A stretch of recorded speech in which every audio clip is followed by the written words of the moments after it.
को गांव-गांव तक पहुंचाने की दिशा में बड़ा कदम उठाया गया। रांची में कॉमन सर्विस सेंटर के 17वें स्थापना दिवस के मौके पर ग्रामीण सेवाओं के विस्तार और महिला सशक्तिकरण को लेकर अहम पहल की गई। ग्रामीण विकास मंत्री दीपिका पांडे सिंह की मौजूदगी में सीएससी, ई स्टोर और जेएसएलपीएस के बीच एमओयू साइन हुआ। इस दौरान मंत्री दीपिका पांडे सिंह ने उत्कृष्ट कार्य करने वाले वीएलए को सम्मानित करते हुए कहा कि अब पैन कार्ड, आधार, बैंकिंग और जाति आय व आवासीय प्रमाण पत्र जैसी सेवाएं सीएचसी के माध्यम से पंचायत स्तर पर उपलब्ध हो रही हैं। इससे ग्रामीणों का समय, पैसा और श्रम बच रहा है। सीएससी, ई स्टोर और जेएसएलपीएस के बीच हुए समझौते को ग्रामीण महिलाओं के आर्थिक सशक्तिकरण की दिशा में बड़ा कदम बताया। इसके तहत स्वयं सहायता समूहों के पलाश और आदिवा ब्रांड के उत्पाद अब सीएससी के ई कॉमर्स नेटवर्क के जरिए बड़े बाजार तक पहुंचेंगे। सरकार का लक्ष्य 15 नवंबर से पहले राज्य की सभी पंचायतों में आधार सेवाएं शुरू कर डिजिटल पंचायत के विजन को और मजबूत करना है।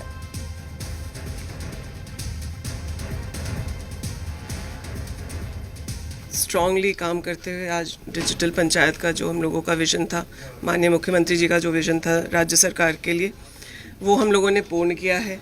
पिछले दिनों ही जो बैंकिंग और झारनेट की जो सुविधाएं, उन सब से आगे बढ़ते हुए आधार की सेवा अब पंचायतों के माध्यम से मिलने लगी है। आप लोग को याद होगा 24 अप्रैल को माननीय मुख्यमंत्री जी के सामने हम लोगों ने यूआईडीआई के साथ एक एमओयू किया था। उसके तहत आधार सेवाएं पंचायतों तक पहुंचाने की बात थी।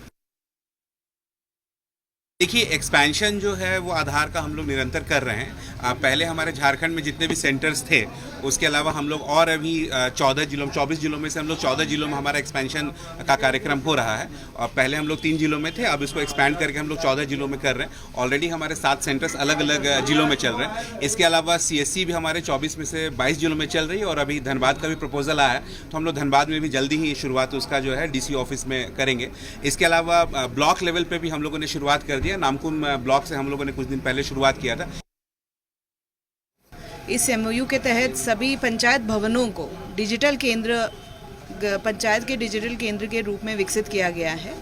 तो बहुत सारे जो डिजिटल सेवाएं होती हैं, सरकारी योजनाएं भी कई सारे आज के दिन में डिजिटल माध्यम से संचालित है। आप नरेगा, 15वें वित्त, प्रधानमंत्री आवास लीजिए, ये सारे ऑनलाइन पोर्टल से ही संचालित हो रहे हैं।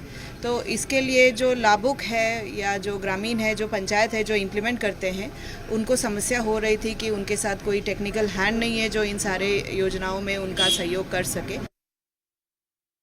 और इसी के साथ